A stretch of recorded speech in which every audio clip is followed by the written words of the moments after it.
পরকালের জীবন যে আমাদেরকে ফেস করতেই হবে, মরতে যে একদিন হবেই হবে, ৩.৫ হাত মাটির নিচে আমার ঘর একদিন হবেই হবে, এটাকে আমরা বিশ্বাস করি কি করি না? যে মানুষটা পরকালের জীবন শুরু করবে কুমিল্লার জমিন থেকে গিয়ে, নিমসার থেকে গিয়ে, পাঁচকিত্তার থেকে গিয়ে, সে বলবে আল্লাহ, পরকালের জীবনটা এত লম্বা, আমার তো মনে হচ্ছে আমি দুনিয়ার জীবনে শুধুমাত্র একটা সকাল কিংবা একটা সন্ধ্যা ছিলাম। আল্লাহু আকবার! কতটা লম্বা সময় হবে পরকালের জীবনটা, একটু কল্পনা করেন, একটু ফিল করার ট্রাই করেন। এবার আসুন আলোচনার মূল বিষয়বস্তুকে হাইলাইট করার ট্রাই করি। পরকালের জীবনটা আসলে কাকে বলে? কিয়ামতের জীবনটা আসলে কাকে বলে? ডেফিনেশনটা মন থেকে মুখস্থ করবেন, সারা জীবন এটা আপনার কাজে দিবে। পরকালের দিনটা হচ্ছে সেই দিন when Allah subhanahu wa ta'ala will resurrect all the creatures on the day of judgment. যেই দিন আল্লাহ তাআলা পৃথিবীর প্রত্যেকটা মানুষকে এক কাতারে, এক মাঠে দাঁড় করাবেন। Allah will resurrect the people of Kumillah. Allah subhanahu wa ta'ala will resurrect the people of Noakhali. Allah subhanahu wa ta'ala will resurrect the people of Dhaka. প্রত্যেকটা জেলা, প্রত্যেকটা বিভাগ, প্রত্যেকটা কান্ট্রির মানুষকে এক কাতারে, এক মুহূর্তে দাঁড় করাবে একজন। আওয়াজ দিয়ে বলেন তিনি কে? And Allah will ask them about two things. দুইটা বিষয়ে প্রশ্ন করবেন। জোরে বলেন। পেছনে কোনো সাউন্ড নাই, জোরে বলেন কয়টা? Number 1, you will be asked about your faith. Number 2, you will be asked about your good deeds. দুইটি বিষয় আপনাকে প্রশ্ন করাই হবে, মাস্ট। এক হচ্ছে ঈমান, দুই হচ্ছে আমল। বাংলা মুখস্থ বলেন আমাকে। এক হচ্ছে ঈমান, দুই হচ্ছে ঈমান কিন্তু বাংলা শব্দ না, আমলও কিন্তু বাংলা শব্দ নয়। ঈমানের বাংলা হচ্ছে বিশ্বাস, আমলের বাংলা হচ্ছে কাজ। কিন্তু এটাকে আমরা বাংলা কেন মনে করি? কারণ আমরা বলতে বলতে বলতে আরবিটা আমাদের মাঝে আজকে বাংলার মতো হয়ে গিয়েছে। ঠিক কিনা বলেন যুবক ভাইয়ারা? দুটি বিষয় প্রশ্ন করা হবে। এই পরকালের জীবনটাকে ফিল করতে হলে আমার কথাগুলোকে ফিল করতে হবে। আমি কথা কিন্তু খুব জোরে বলি, ইটস নট লাইক দ্যাট। কথা আমি খুব সাজিয়ে গুছিয়ে বলার ট্রাই করি, এবং আমার ভাষা খুব জোরে হয় না, কারণ আমার কণ্ঠ অত জোর বেশি একটা নাই। আমি আমার চশমাটা খুলছি, আমার দুই চোখ দেখা যায়, দুই চোখ দেখা যায়। আপনাদের যে দুই চোখটা আছে না, আজকে সবার দুই চোখ আছে। দুই চোখ সকলে, everyone please close your eyes. চোখটা সবাই বন্ধ করেন 5 সেকেন্ডের জন্য। সবাই, আমিও বন্ধ করছি, আপনারা করবেন। 5 গুনবো, 5 গুণা শেষ হবে, তারপর চোখ খুলবেন। 1 2 3 4 5 প্লিজ ওপেন ইউর আইস। সবাই চোখ খোলেন। এবার আমি যা বলি মন থেকে শোনেন, ফিল করে, অনুভব করে। মনে করেন আপনি একটা ভিন্ন জগতে আসছেন, আপনি একটা ভিন্ন ওয়ার্ল্ডে আসছেন, আপনি একটা ভিন্ন জগতে ভ্রমণ করতে আসছেন। এইভাবে ফিল করেন। আমরা এখন বসে আছি নোয়াখালীর পাঁচকিত্তাতে, সরি নোয়াখালী কেন, কুমিল্লার পাঁচকিত্তার সামনে আমাদের নিমসার বাজার। বাজারের নামটা কি? আপনারা দেখবেন নিমসারে এই পাশে একটা টার্ন, এই পাশে একটা টার্ন, দুই পাশে দুইটা রাস্তা আছে না নাই? আপনি পাঁচকিত্তার থেকে আগামীকাল বের হয়েছেন, আপনি একজন স্কুলের ছাত্র, আপনি যাবেন স্কুলে। আপনি একজন কলেজের ছাত্র, and you will go to your college. আপনি একজন ইউনিভার্সিটির ছাত্র, and you will go to your university. যে যার জায়গায় কালকে আপনারা যাবেন। কৃষক যাবে জমিতে, বাজারের ব্যবসায়ী যাবে বাজারে, সবাই সবার কাজে কালকে সকালে ছুটে ছুটে চলবে। সকাল যখন হয়ে যাবে, আপনি সকালবেলা যখন বের হয়েছেন পাঁচকিত্তার থেকে, নিমসারে উঠেই আপনি বামে যাবেন। দেখবেন বিশ্ব রোড যে রাস্তাগুলো হয় আমাদের কুমিল্লার বিশ্ব রোডের মতো, দেখবেন রাস্তায় গাড়িগুলো কিন্তু স্লো যায় না, খুবই স্পিডে যায়। কথা ঠিক আছে যুবক ভাইরা? খুব স্পিড। তো আপনি আপনার বাইকে যাচ্ছেন, সিএনজি নিয়ে যাচ্ছেন, অথবা আপনি আপনার অটো যাচ্ছেন, জাস্ট উঠবেন খুব স্লো। আপনার স্পিড কত? মেবি 5 অথবা 10 অথবা 15, সবচেয়ে বেশি 20। জাস্ট উঠেই বামে যাবেন বা ডানে যাবেন, খুব স্লোলি উঠছেন ছোট্ট রাস্তার থেকে বিশ্ব রোডে। যখনই উঠতে যাবেন হঠাৎ করে পেছন থেকে বিশাল লম্বা একটা ট্রাক এসে আপনার বাইকে, সাইকেলে, গাড়িতে, সিএনজিতে, অটোতে এমন একটা ধাক্কা দিয়েছে, একটা ধাক্কায় আপনি মানুষটা 40 হাত দূরে গিয়ে পড়েছেন। একটা ধাক্কায় নিমসারের সব মানুষ দৌড়ে আসছে, বাঁচাও। বিশাল বড় একটা অ্যাক্সিডেন্ট হয়ে গেছে, ধরো ধরো ধরো, সবাই ধরো। যখন সবাই আপনার কাছে আসছে, দেখছে এক ভয়ঙ্কর পরিস্থিতি। আপনার মাথা রাস্তার পিছে লেগে মাথা থেতলে গেছে একেবারে, চতুর্পাশ দিয়ে গল গল করে রক্ত বের হচ্ছে। আমি তো শুনলাম গত কয়েকদিন আগে আপনাদের এইখানেই এই এলাকার একজন ছিল, নতুন বাইক কিনেছিল, রাস্তা পার হয়ে এদিকে আসতে লেগে মেরে দিয়েছে, শেষ হয়ে গিয়েছে। এখানকারই কথা, রক্তে রক্তাক্ত হয়ে গেছে পুরো রাস্তার জায়গাগুলো। সবাই আপনাকে কোনো মতে ধরে অ্যাম্বুলেন্সকে এমার্জেন্সি কল দিয়ে মেডিকেল নিয়ে গিয়েছে। 24 ঘন্টা পর suddenly you have just opened your eyes, চোখ খুলেছেন। কই আসলাম? চতুর্পাশে দেখছেন ডানে বামে সামনে পিছনে, but the fact is you can not see anything clearly. সব ঝাপসা। মাথায় যে বাড়ি খাইছেন সব ঝাপসা, সব ঝাপসা। অনেকক্ষণ চোখ বন্ধ করে আবার চোখ খুলেছেন, এবার একটু ক্লিয়ার দেখা যায়। দেখছেন যে রুমে আপনি আছেন, রুমের চতুর্পাশের দেওয়ালগুলো সব সাদা, গেট সাদা, দেওয়াল সাদা, ছাদ সাদা, বেডের কভারটা পর্যন্ত সাদা। ভাবছেন যে আমি আসলাম কোথায়, ছিলাম কোথায়, আসলাম কোথায়? তো দূর থেকে দেখছেন যে গেটে আপনার বেড রাখা আছে বরাবর, গেটে লম্বা করে লেখা আছে এই রুমটার নাম হচ্ছে আইসিইউ, লাইফ সাপোর্ট। জীবনের শেষ মুহূর্তে আপনি পদার্পণ করে ফেলেছেন। কুমিল্লার সেই যুবকটা সেই দিন ভাববে যে আমি আমার জীবনে কত অন্যায় করেছি, কত জুলুম করেছি, জেনা করেছি, পাপ করেছি, ব্লু ফিল্ম দেখেছি, কত অন্যায় আমি আমার জীবনে করেছি। সব স্মরণ হবে আর 2 চোখ দিয়ে পানি ঝরবে যে আমি আমার জীবনটা ইমানের পথে কেন চালাইনি। মুরব্বী ভাববে আমি আমার জীবনে সুদ কেন খেলাম, ঘুষ কেন খেলাম আমি আমার জীবনে, সব ভাববে আর 2 চোখ দিয়ে অঝরে পানি ঝরবে। ইন দ্য মিন টাইম হঠাৎ দেখবে আসমান থেকে একজন যুবক নেমে আসছে। জমিন থেকে না আসমান থেকে? আসমান থেকে। বলেন তো, আসমান থেকে কি মানুষ নামে না ফেরেশতা নামে? ফেরেশতা নামে। তো আপনি ভাববেন যে কিরে, মানুষের রূপে আসছে বাট আসমান থেকে, হাউ কাম ইট পসিবল? আপনার ব্রেনটা কাজ করবে না। হঠাৎ মাথায় আসবে আয় হায় হায়, মৃত্যুর আগে তো একজন ফেরেশতা প্রত্যেকটা মানুষের কাছে যায়। হাদিসে আসছে তার নাম হচ্ছে মালাকুল মউত। আপনিও বুঝে যাবেন যে yes, my time is going to be over, সময় শেষ, সময় আর নাই। গত বছর আমি বলেছিলাম যে আল্লাহ তাআলা এই মৃত্যুকে 2টি ভাগ দিয়েছেন। আমি গত বছর একবার বলেছিলাম, এখানে মেনশন করেছিলাম 2টি ভাগ। জাস্ট রিপিট করছি এই জন্য, আজকের কমিটির কয়েকটা যুবক আমাকে বলছে হুজুর এলাকার হাজার হাজার যুবক আজান হয় মসজিদে, জুমার দিন আসে, বাদ বাকি সাথে হারি কিন্তু খুঁজে পাওয়া যায় না।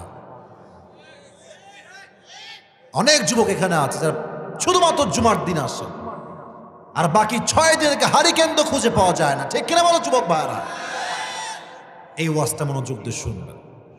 যখন আপনার সামনে রুহটা কবজ করবার জন্য মালাকুল মউত আসবে, তার রূপ হবে দুই ধরনের ব্যক্তির জন্য। এক, সেই ব্যক্তি, the man who perform the salah, যে নামাজ পড়ে তার সামনে মালাকুল মউত কেমনে আসবে জাস্ট বোঝাবার স্বার্থে স্মরণ করাচ্ছি।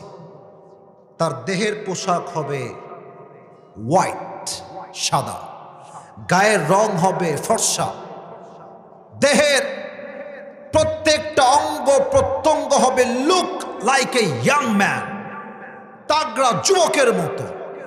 তার মুখে থাকবে লম্বা কালো চাপদাড়ি, তার চেহারা থাকবে নূরের মতো আলোকিত চেহারা। সুবহানাল্লাহ পড়বেন না আপনারা সবাই? এবার আপনার সামনে মালাকুল মউত দাঁড়িয়ে যাবে, আপনাকে ডাক দিয়ে বলবে, ইয়া আইয়াতুহান নাফসুল মুতমাইন্না উখরুজি ইলা মাগফিরাতিল্লাহি ওয়া রিজওয়ানিহি। এই নামাজি বান্দা, you have nothing to be worried, you have nothing to be depressed. Tension নাই, চিন্তা নাই, বের হয়ে আসো, আল্লাহর জান্নাত তোমার জন্য অপেক্ষায় আছে। সুবহানাল্লাহ পড়বেন না আপনারা? আচ্ছা, আমার হাতে দেখেন তো, এটা কি? টিস্যু। টিস্যু কি গোল হয় না চার কোনা হয়? আস্তে কেন, জয় বলেন, গোল হয় না চার কোনা? চার কোনা। যদি আপনি নামাজি বান্দা হন, আপনার রুহুকে জান্নাতে নেওয়ার জন্য আল্লাহ তাআলা জান্নাত থেকে একটা স্পেশাল রেশমি রুমালের কাপড় জান্নাত থেকে দুনিয়াতেই পাঠিয়ে দিবে। সুবহানাল্লাহ নাই আপনাদের? কি সুন্দর মৃত্যু হবে নামাজি বান্দার, পরকালের জীবনটা কত সুন্দর হবে তা।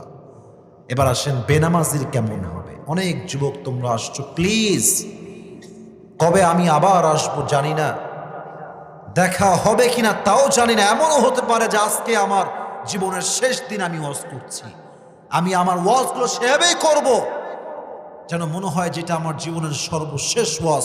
তুমিও শুনবে এমন ভাবে যে যদি আমাকে ভালো হতে হয়, এটাই আমার ভালো হওয়ার শেষ রাত। ঠিক কিনা বলো? বেনামাজি বান্দার সামনে মালাকুল মউতের চেহারার রং হবে নীল, রং হবে। আর পোশাক, আমি তো আমার জুব্বা পরে আছি, এটা ব্ল্যাকও নয় হোয়াইটও নয়। মালাকুল মউতের পোশাকটা হবে ব্ল্যাক, ভয়ঙ্কর কালো। এবং তার দেহের লম্বা কেমন হবে? পা থাকবে জমিনে, হেড তথা মাথা থাকবে আকাশ বরাবর, বিশাল লম্বা। এত বিশাল লম্বা দেহ দেখে বেনামাজি যুবক, মুরব্বী, মহিলা, মেয়ে, তার দেহের প্রত্যেকটা অঙ্গ প্রত্যঙ্গ থরথর থরথর করে কাঁপবে, ভয়ে কাঁপতে থাকবে। কি দেখলাম এটা, কি আমার চোখের সামনে? সে বুঝে যাবে যে মালাকুল মউত চলে আসছে। এবার মালাকুল মউত ধমক দিয়ে বলবে, ইয়া আইয়াতুহান নাফসুল খাবিসা উখরুজি ইলা গাযাবিল্লাহ। এই বেনামাজি বান্দা, বের হয়ে আয়, আল্লাহর গজবের দিকে বের হয়ে আয়, তোর কোনো ক্ষমা আজকে আর হবে না। যখন ডাক দিবে বের হতে চাবে না, তার রুহুটা একবার ডানে বামে পেছনে ব্যাক সাইডে পালাবার ট্রাই করবে, বারবার ডানে বামে পেছনে। পালাইতে কি পারবে? আসতে কেন পারবে? Look at my left hand, বাম হাত দেখেন। মালাকুল মউত যখন দেখবে তার রুহুটা, মুরব্বীরা হাত দেখেন, মুরব্বীরা, আপনারা আমার কলিজার টুকরা মুরব্বীরা, আপনারা ওয়াজ বুঝলেই আমি সফল। যুবকরা তো আমাকে এমনিই ভালোবাসে, ওরা আমার কথা এমনিতেই বুঝবে। ঠিক কিনা বলো যুবক ভাই? মুরব্বীদেরকে বুঝতে হবে। মুরব্বী আব্বাজান বাম হাত দেখেন, যুবকেরা বাম হাত দেখেন। মালাকুল মউত তার বাম হাত দিয়ে এমন জোরে একটা বেনামাজির দিকে থাবা মারবে, এক থাবায় তার রুহে গিয়ে তার হাত পড়বে। আর এমনি ধরে তার রুহকে যখন টেনে বের করবে, হাদিসটা অনেকেই জানেন, হাদিসে আসছে একটা জীবিত ছাগলকে জাবেহ না করে তার চামড়া, দেহের চামড়া কেউ যদি ব্লেড দিয়ে, কেচি দিয়ে কিংবা চাকু দিয়ে টেনে হিচড়ে ছিঁড়ে ফেলে, ওই ছাগলটার যেই পরিমাণ কষ্ট হয় তার চাইতে কমসে কম 70 গুণ বেশি কষ্ট দিয়ে বেনামাজির রূহটাকে কবজ করা হবে। বলেন নাউজুবিল্লাহ। 70 গুণ বেশি কষ্ট। একটু ফিল করেন তো যে আমি আসিফ আপনার কাছে গিয়েছি, গিয়ে আপনার চোখ বেঁধে দিয়েছি, আপনার হাতের চামড়াগুলো আমি ব্লেড দিয়ে কাটছি। একটু ভাবেন, সহ্য করতে পারবেন? কেউ আপনারা পারবেন? এটার চাইতে 70 গুণ বেশি কষ্ট হবে। এজন্য আজহারের একজন নানা ছিলেন, সবাই নাম জানেন, গোলাম সারোয়ার সাইদি হুজুর। নাম শুনছেন? আল্লাহওয়ালা মানুষ, নিঃসন্দেহে ভালো মানুষ, অনেক ভালো মানুষ। দুনিয়াতে আর নেই ভালো মানুষ, তো বেশি দিন বাঁচে না, বুঝছেন? ভালো মানুষদের হায়াত খুবই কম হয়, আগেই শেষ হয়ে যায়। কি সুন্দর তার বক্তব্য, পুরো বাংলাদেশের প্রত্যেকটা যুবকের হৃদয়ে গিয়ে আঘাত করেছে প্রত্যেকটা বক্তব্য, ঠিক কিনা বলো? মানে বারবার বলতেন, রিপিট আফটার রিপিট করতেন, নামাজ নাই যার ইমান নাই তার। উনি আর একটা বাক্য বলতেন, নামাজ নাই যার মুসলিম হিসেবে পরিচয় দেওয়ার কোন অধিকার নাই তার, ঠিক কিনা বলো যুবক ভাইয়ারা? বেনামাজি মৃত্যু হবে বড্ড ভয়ঙ্কর। যখন আপনার রুহটা কবজ হয়ে যাবে, then the life of hereafter will start now. পরকালের জীবনটা হয়ে গেল শুরু। মাথায় রাখবেন, পরকালের জীবনের প্রথম ধাপের নাম হচ্ছে কবর। বলেন সে পরকালের জীবনের প্রথম ধাপের নাম কি? আর প্রথম ধাক্কার নাম হচ্ছে মৃত্যু। প্রথম ধাক্কা হবে মৃত্যু দিয়ে, আর আপনার জীবনের প্রথম ধাপ পরকালে শুরু হবে কবর দিয়ে, ঠিক কিনা বলেন? একটা ছোট্ট প্রশ্ন করব, এটা আমার আলোচনা মূল বিষয়বস্তু নয়, আমি একটু সামনে যাব, বাট প্রশ্ন করতে চাই just to make you realise what is the right answer of this question. বোঝাতে চাই আসলে উত্তরটা কি হবে। বলেন তো, কবরে মূলত কয়টা প্রশ্ন হবে? না, কবরে মূলত সর্বমোট প্রশ্ন হবে 4টা। বলেন সবাই, কয়টা? জাস্ট রিপিট করছি, জানি সবাই জানেন, জাস্ট স্মরণ করাচ্ছি। 1, মা রব্বুক, হু ইজ ইউর লর্ড? আল্লাহর নামে তো আসতে।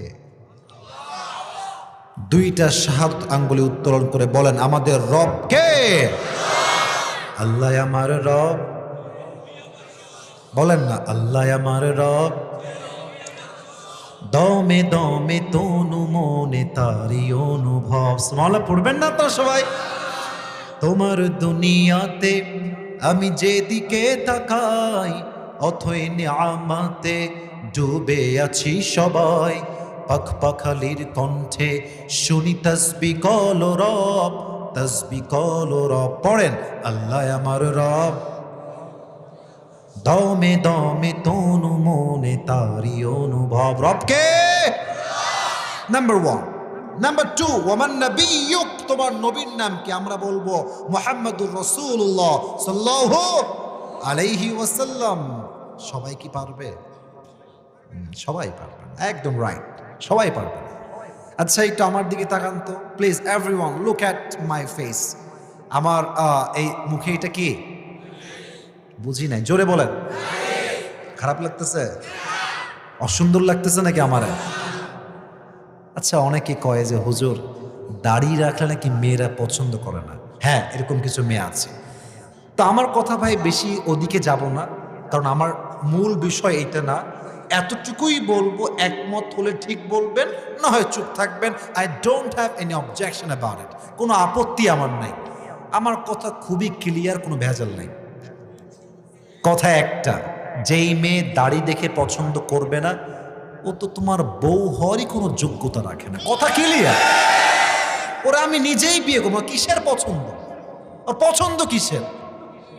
যে আমাকে নবীর সুন্নাহ দেখে হেইট করবে, সে আমার বউ তো দূরের কথা, কথা বলার কোনো যোগ্যতা আমার সাথে সে রাখে না, ঠিক কিনা বল?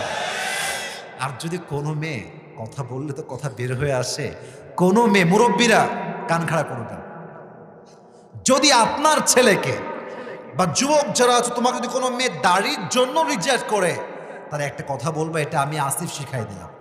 বলবা যে আচ্ছা, আপনি আমাকে দাড়ির জন্য রিজেক্ট করলেন, তাই না? তো আমার প্রিয় বোন, একটা সুন্দর প্রস্তাব আমার কাছে আপনার জন্য আছে। মেয়ে বলবে, কি বলেন ভাইয়া, কে বলেন? তো তুমি বলবা, যেহেতু আপনার দাড়িওয়ালা পছন্দ না, তো আমার পার্সোনাল পয়েন্ট অফ ভিউতে আমার মনে হয় আপনার জন্য পারফেক্ট বেটার অ্যান্ড বেস্ট জামাই হবে বিটিএস এর হিজড়া, আর কেউ আপনার জামাই হওয়ার কোনো যোগ্যতা রাখে না। ওইটা আপনার জন্য পারফেক্ট হবে। কারণ যেই মেয়ে দাড়িওয়ালা পছন্দ করতে চায় না, সে প্রকৃতপক্ষে মুসলিম মেয়ে হতে পারে না। ঠিক কিনা বলো? দ্বিতীয় প্রশ্ন উত্তর দিতে চাইলে দাড়িটা রেখে দেন আজ থেকে। নবীর সুন্নাহ আছে যেখানে, আমরা আছি।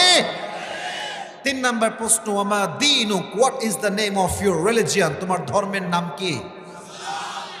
আসতে বললেন। আমাদের ধর্মের নাম কি? 3টা উত্তর যখনই শেষ, 4 নাম্বার প্রশ্ন এবার হবে। বলবে আরে এত উত্তর কেমনে তুমি জানো? ওয়ামা ইলমুক, তোমার জ্ঞানের উৎস কি? আমরা বলবো একটা কিতাব, কিতাবটার নাম কি? যখনই বলবেন আমার কিতাবের নাম হচ্ছে আল কোরআন, 2টা কথা মাথায় রাখবেন, 2টা ঘোষণা। 1, ফেরেশতা বলবে এর কবরকে তোমরা 70 গজ লম্বা করে দাও। এটা কুমিল্লার সুবহানাল্লাহ। 2 নাম্বার ঘোষণা, তুমি ঘুমিয়ে যাও নববধূর মতো। কতদিন পর্যন্ত?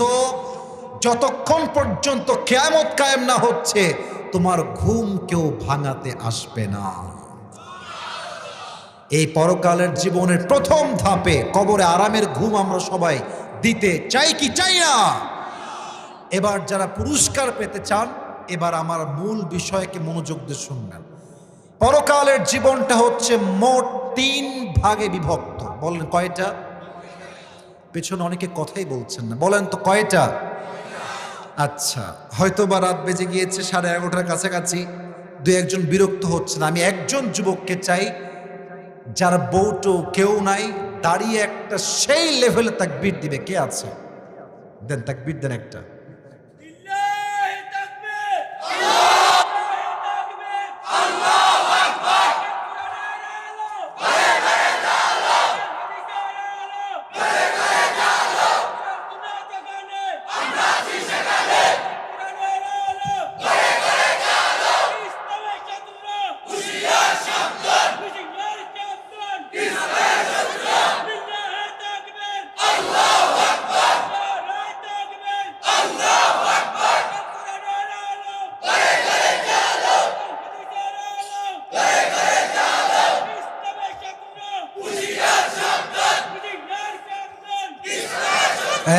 বাবা তোর বউ কনফার্ম, বাবা তোর বউ কনফার্ম। যে স্লোগান দিয়েছে একেবারে মুজিবের মতো, সেই লেভেলের ভাষণ। মানে ওর তাকবীরের মানে হচ্ছে হুজুর সারা জীবন সিঙ্গেল থাকছি, এবারে সংগ্রাম, বিয়ে করার সংগ্রাম। ঠিক কিনা বলে? মাশাআল্লাহ, তাকবীর দিয়েছে একদম বীর পুরুষের মতো। এই জন্য কুমিল্লার সাউন্ড হচ্ছে সেরা সাউন্ড। ঠিক কিনা বলে? পরকালের জীবনটা 3 ভাগ। The life of hereafter is fundamentally divided into 3 levels. 3 ভাগ। 1, যে পরকালে বিশ্বাস করে তাকে এটা বিশ্বাস রাখতে হবে আজকে আমার রুহু যে কবজ হয়ে গেল, কবরে যাওয়ার পরে এই রুহুটাকে আবার ফিরাই দিবে একজন। তিনি কে? এটা আপনার সবাই বিশ্বাস করেন? বামের এরা এদিকে তাকাও, তোমার উল্টাপাল্টা করবো না কিন্তু, ডান বাম করবা না। রুহুটা যে বের হয়ে গিয়েছে, রুহুটা আবার ফেরত আসবে, এটা আমরা বিশ্বাস করি না? কাফেররা কি করে? না। নাস্তিকরা করে। তারা কি বলে? দেখবেন মাঝে মাঝে গ্রামীণ ফোনে অফার আসে, 9 টাকায় 1 GB, আছে না নাই? আবার দেখবেন তাদের অনেকগুলো ব্যানার আছে, দোকানে থাকে, দেখবেন লেখা থাকে নো টেনশন, ডু ফুর্তি। কাফেররা কি বলে জানেন?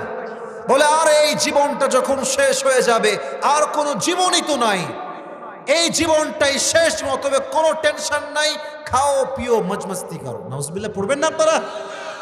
কিন্তু আমরা এটা বিশ্বাস করি না। আমরা বিশ্বাস করি রুহু যখন বের হয়ে যাবে, পরকাল যখন শুরু হবে, আবার আমাদেরকে নতুন করে রুহুটা ফেরত দিবে একজন। আওয়াজ দিয়ে বলেন তিনি কে? আচ্ছা, কাফেররা বলে কি জানেন? আমাদের অনেকে আব্বা আম্মা মারা গেছে, বলেন তো আব্বাকে কবর দেওয়ার পরে বাপ কি কখনো আর ফিরে আসছে? কাফেররা বলে কি রে, কেউ তো কখনো ফিরে আসে নাই। তাহলে কেমনে আবার নতুন জীবন পাওয়া সম্ভব? আল্লাহ বলছে আমি চাইলে অসম্ভবকেও সম্ভব করতে পারি। কুলিল্লাহু ইউহয়ীকুম সুম্মা ইউমীতুকুম সুম্মা ইয়াজমাউকুম ইলা ইয়াউমিল কিয়ামাহ লা রাইবা ফীহি ওয়ালাকিন্না আকসারান নাসি লা ইয়ালামুন। আল্লাহ বলছেন নবী আপনি বলে দেন আমি আল্লাহ জীবন দেওয়ার মালিক, আমি আল্লাহ মরণ দেওয়ার মালিক। আমি আল্লাহ যখন মরণ দিব পরকালের জীবনে আবার সেই রূহটাকে ফেরত দিবে একজন। আওয়াজ দিয়ে বলেন তিনি কে? এবার কিছু আল্লাহর লজিক দেখেন, আল্লাহর লজিক, আমার লজিক নয়, আল্লাহর যুক্তি দেখেন। আচ্ছা, আমাদের বাংলাদেশের বিভাগের প্রধান যে বিভাগ অর্থাৎ আমাদের রাজধানী নাম কি? ঢাকা। এই তো সামনেই ঢাকা। ঢাকায় দেখবেন শুরুতে নারায়ণগঞ্জ আর বের হওয়ার সময় আছে গাজীপুর। নাম শুনছেন? গাজীপুরে দেখবেন অনেক বড় বড় ফ্যাক্টরি, গার্মেন্টস আছে না নাই? একজন গার্মেন্টসের মালিক যে হচ্ছে 10,000 কোটি টাকার মালিক। কত হাজার কোটি? 10,000 কোটি। ফর এক্সাম্পল বলছি, তাকে যদি কেউ বলে আজকের মাহফিল থেকে যে 5 কিত্তার এই মসজিদে আপনার মতো ধনী 1 লাখ টাকা দিতে পারবে না, সে হাসবে না? সে হাসবে কেন? বুঝবেন আমার লজিকটা, বুঝবেন আগে। সে বলবে কয় কি, আমি মাসে বেতন দিই কয়েকশো কোটি টাকা, তা আমি চাইলে 1 লাখ টাকা দান করতে পারবো না?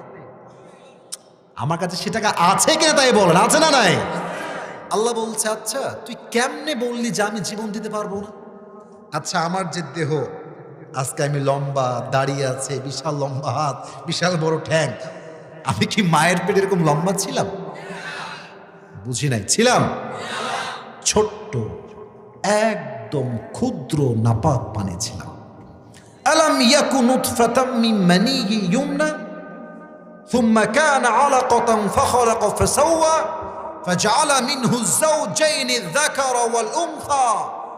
তুই ছোট্ট একটা নাপাক পানি ছিলি, ওই নাপাক পানিতে তোর দেহ দিয়ে, অবয়ব দিয়ে তৈরি করেছে একজন। তিনি কে? আমি আল্লাহ যদি এত কিছু পারি তাহলে তোকে আমি আবার জীবিত করতে পারবো কি পারবো না?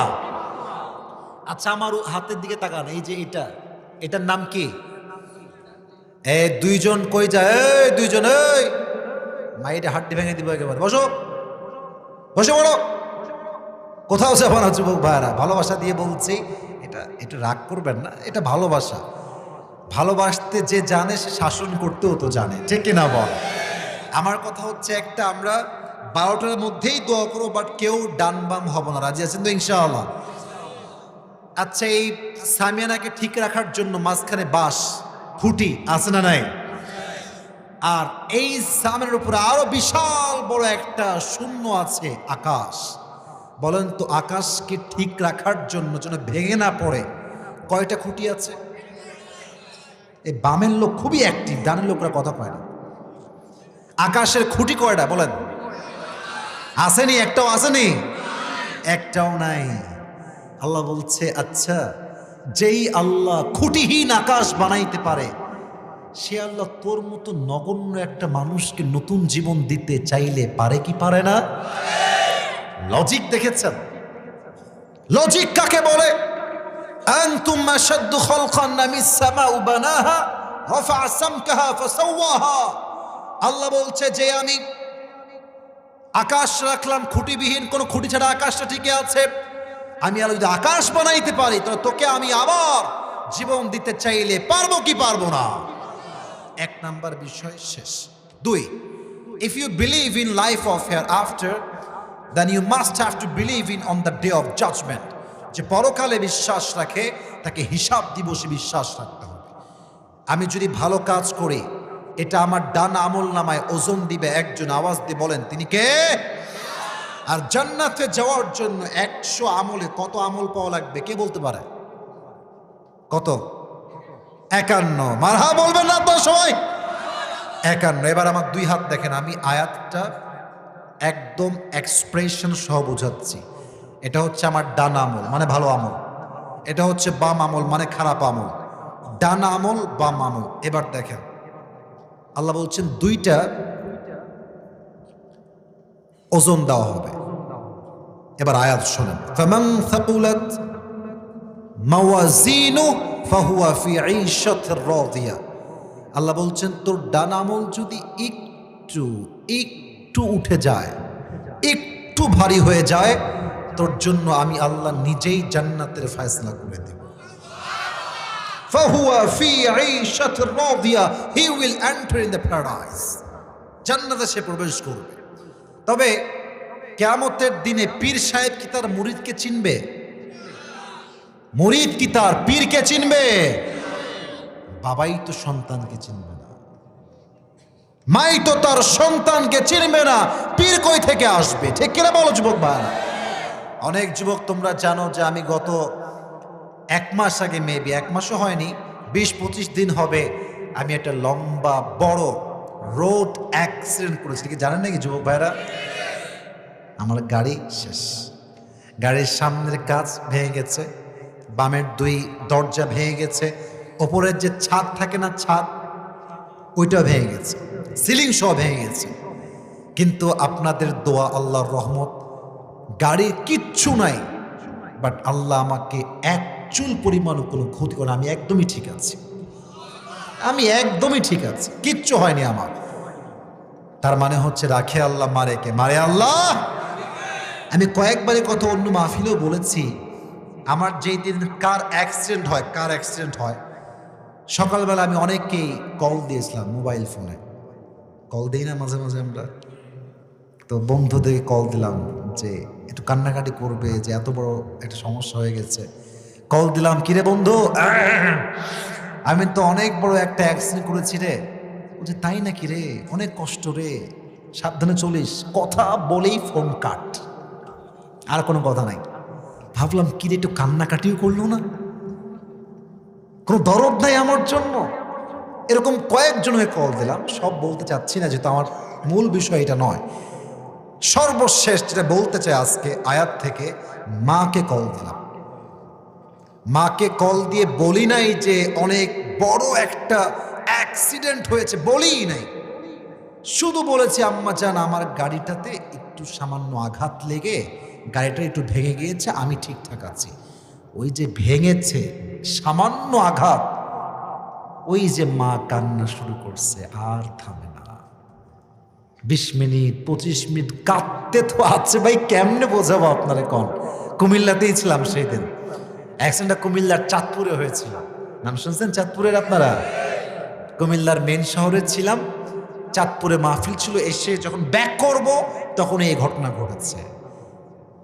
একদম পানি ভেঙে ঢুকতে শুরু করেছে উপরে, গাড়ি ডুবে যাওয়ার মতো অবস্থা, বাট পানি কম ছিল, আল্লাহ বাঁচাই দিয়েছে। আমাদের সামনের গ্লাস একদম আঘাত করে ভেঙে ফেলা হয়েছে। তো মা এত কান্না যখন শুরু করেছে, তখন আমি ভাবলাম হায় হায় হায়, কিয়ামত যেদিন শুরু হবে, এই মা আমাকে বলবে আসিফ তুই কে? তোকে তো আমি চিনি না। আমি আমার ইমোশনটা আমি পারছি না বলতে, আমার আবেগটা আমি প্রকাশ করতে পারছি না, বাট আমি এটা খুব কষ্ট পাই, আমার মনটা ভেঙে যায় যে মা আমাকে চিনবে না। আজকে মা যেখানে যায় বলে এটা আমার ছেলে। আপনি ওয়াজ শুনুন না, এটা আমারই ছেলে। কত গৌরব, কত প্রাউড, কত গৌরব করে বলে। মা বলবে আসিফ তুই কে? আমি তোকে চিনি না। আরো ভয়ঙ্কর কথা বলবে আমার তো স্বামী ছিল না, সন্তান আসবে কই থেকে? একজন যুবক দাঁড়াবে কিয়ামতের দিনে, তার আমল নামা দুইটা হবে 50-50, 50-50। তার আমল লাগে কয়টা বলেন না? লাগে কয়টা? সে ভাববে যার একটা আমল কোনো ব্যাপারই না, বাবা আছে এখানে, আব্বা আমাকে একটা আমল দেবে, আব্বা যান একটা আমল দেন, একটা আমল দিলেই আমি জান্নাতি। আব্বা বলবে কে তোমার আব্বা? কই থেকে আসছো তুমি? এটা হাসির কথা না, এটা মোটেও হাসির কথা না। কে তুমি? কই থেকে আসছো? আব্বা আমি তোমার সন্তান, আমি তোমার কলিজার টুকরা ছেলে, যার একটা আবদার পূরণ করে তুমি তোমার মাথার ঘাম পায়ে ফেলেছো, আমি তোমার সেই সন্তান। তোকে আমি চিনি না, যা যা এখান থেকে যা, তোকে আমি চিনি না, যা এখান থেকে, তাড়াই দেবে। মা একটা আমল দেন, চিনবেই না। বউ চিনবে না, সন্তান চিনবে না। He will be very shocked, অবাক হয়ে যাবে, আজকে আমি কোন জগতে আসলাম, কোন হিসাবে আসলাম, আব্বা আম্মা কেউ চেনে না আমাকে। এভাবে করে বসে থাকবে কষ্টে আর কাঁদবে। এক যুবক আসবে দূর থেকে, এসে বলবে, এই ভাই তোমার কি হয়েছে, এত টেনশন কিসের তোমার? সে বলবে, ভাই আমার একটা আমলের জন্য আমি আজকে জান্নাত পাচ্ছি না। সেই যুবকটা বলবে, ওই একটা আমল আজকে আমি তোমাকে দিয়ে সহযোগিতা করবো। সুবহানাল্লাহ পড়বেন না? সে বলবে, কি? মাথা ঠিক আছে তোমার? বাপ দেয়নি, মা দেয়নি, কেউ দেয়নি, তুমি কেমনে দিবা আমাকে একটা আমল? দিলে কোনো সমস্যা আছে তোমার? না না, দাও দাও দাও দাও। নিয়ে দৌড় দিবে সোজা আল্লাহর কাছে, আল্লাহ একটা আমল আমি পেয়ে গেছি, আমাকে জান্নাত দাও। আল্লাহ বলবে, কি রে, তোকে একটা আমল কে দিয়েছে? মা দেয়নি, বাবা দেয়নি, সন্তান দেয়নি, বউ দেয়নি, তোকে দিয়েছে কে একটা আমল? সেই বান্দা ডাক দিয়ে বলবে, আল্লাহ আমার এই ভাই আমাকে একটা আমল দান করেছে। আল্লাহ বলবে, এই তোর মাথা ঠিক আছে? তুই কেন একটা আমল দিবি আজকে? কেউ তো দেয় নাই। সে একটা অবাক করার জবাব দিবে, বলবে, আল্লাহ আমার কাছে আমল আছেই মাত্র একটা, আমি তো আগে থেকেই কনফার্ম জাহান্নামী। তো আমি ভাবলাম যে আমার একটা আমল দিয়ে যদি আমার ভাইয়ের আজকে উপকার হয়, আমার দোষ কোথায়, অপরাধ কোথায়? পড়বেন না আপনি? আল্লাহ বলবে, ও আচ্ছা আচ্ছা, তুমি আমার চাইতে বেশি দয়াময় হতে চাও, তুমি আমার চাইতে বেশি মায়াময় হতে চাও? না না, আমি হলাম আর রহমান আর রহিম, আমার মতো দয়াময় মায়াময় আর কেউ হতে পারে না। এই তুই একটা আমল পাইছিস না, যা তুই জান্নাতে যা, তুই একা যাস না, তোকে আজকে যে একটা আমল দান করেছে ওকে নিয়ে দুইজন মিলে একসঙ্গে জান্নাতে প্রবেশ কর। হিসাব হবে বড় সহজ।